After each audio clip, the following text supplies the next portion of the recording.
Poor Maid throws herself in front of fierce dog to save daughter of millionaire who was humiliating her, and everything changed. The sun gleamed on the grand white pillars of the millionaire's mansion, a place that radiated wealth yet carried an invisible weight of unkindness. On the marble steps, a black maid stood in her black uniform, her crisp white apron tied neatly around her waist, yellow cleaning gloves still on her hands. Her name was Clara. For years she had worked quietly, swallowing the cold remarks, the dismissive looks, the daily humiliations handed down by her employer, Millionaire, a blonde woman in an elegant beige suit. Clara had learned to endure it, telling herself she did it for survival, for the paycheck that kept her younger brother in school and her mother's medicine paid for. But that morning, the humiliation cut deeper than usual. "You're slower than usual today, Clara," Millionaire said sharply, standing on the front steps with a glass of water she hadn't even bothered to finish. "I told you this house has to shine when my guests arrive tonight. Look at those steps. Dust." "Clara, dust. If you can't even keep these clean, I'll have to find someone who can." Clara lowered her gaze. "I'll redo them, ma'am."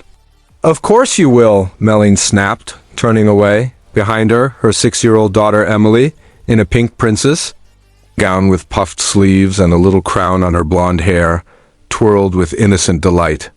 Emily, unlike her mother, had always been gentle with Clara. She often followed her into the kitchen, asking simple questions, sometimes even slipping Clara a cookie she'd taken from the pantry that morning. Emily had been holding a piece of bread, giggling as she pretended to feed the birds near the steps, but then something shifted from the edge of the garden. The sharp sound of claws striking stone echoed. A large German shepherd, its eyes wild, appeared near the entrance. It wasn't their dog. It belonged to a neighbor, but had slipped through the gates.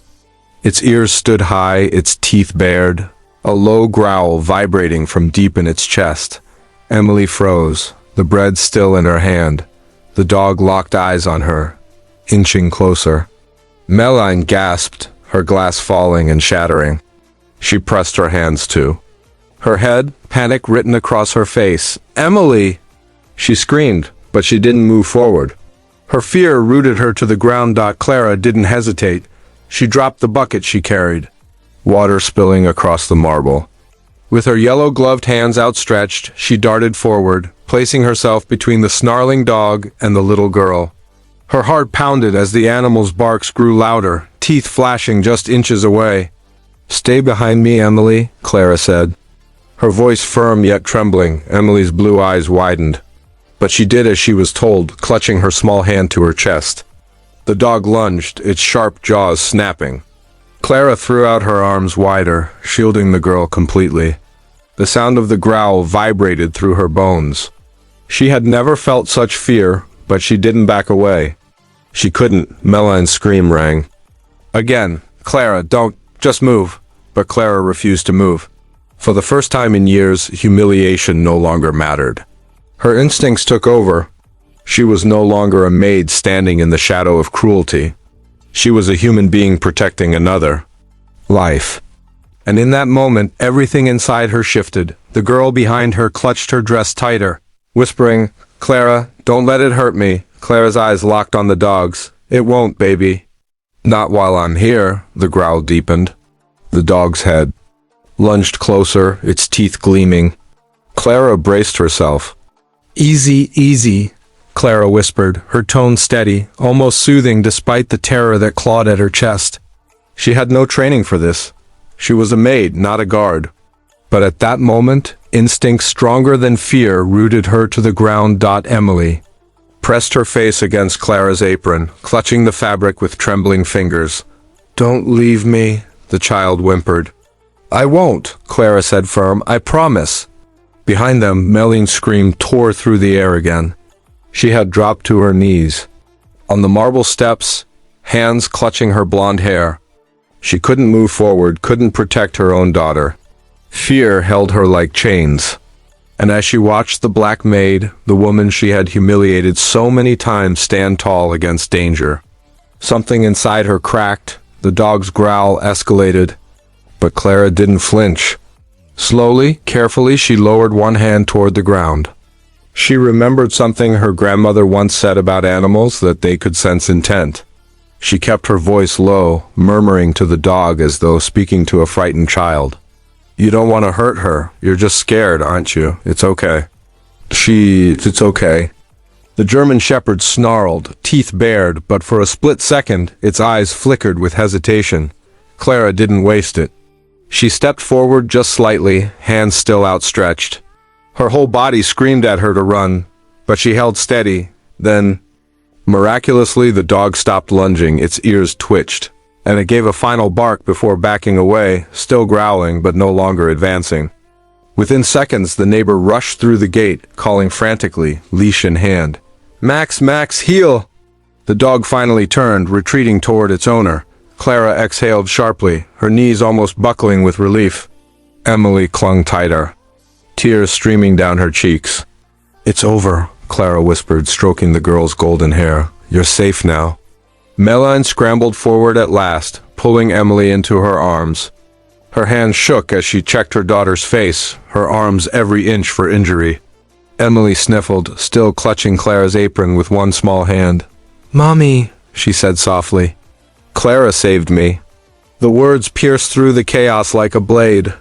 Meline froze, her eyes lifting to Clara. For years she had seen the maid as nothing more than a servant, someone beneath her, someone to order and criticize. But now she saw her as the woman who had risked everything for a child that wasn't. Even hers. Meline's throat tightened. "Clara, her voice broke. She couldn't finish the sentence. Instead, tears blurred her vision, something her pride had never allowed before. That night, as the mansion grew quiet again, Meline sat alone in her study. She replayed the scene in her mind, the snarling dog, her own paralysis, and Clara's courage. Shame burned deep. She had humiliated that woman countless times. And yet, in the moment of truth, Clara had been braver than she ever was. The next morning, for the first time, Meline didn't bark orders. She called Clara into the sitting room and rose from her chair. Emily ran in ahead of her, still wearing her crown, and hugged Clara tightly around the waist. "You're my hero," the girl whispered. Clara knelt, brushing the child's cheek gently. "Anyone would have done the same, sweetheart." But Meline knew that wasn't true. Not anyone, not even herself. Her voice was soft when she finally spoke. "Clara, I owe you more than I can ever repay. I was wrong all this time. You didn't just save my daughter, you saved me too from my own arrogance." Clara blinked, unsure how to respond. She had never heard kindness from this woman before. From that day forward, Meline changed. She treated Clara with respect, not as a servant, but as a person. And it didn't stop there. The staff noticed it too. She began greeting everyone by name, asking about their families, softening the sharp edges that once defined her. Humiliation was replaced with gratitude, coldness with warmth. It wasn't instant. But the shift was real, and it had all begun the moment Clara spread her arms in front of a snarling dog, proving that courage and humanity live not in status or wealth, but in the choices made when everything is on the line. In the mansion's halls, where silence once felt heavy, laughter and kindness slowly began to take its place. Because one maid chose bravery over fear, and a millionaire learned that humility is the greatest wealth of all.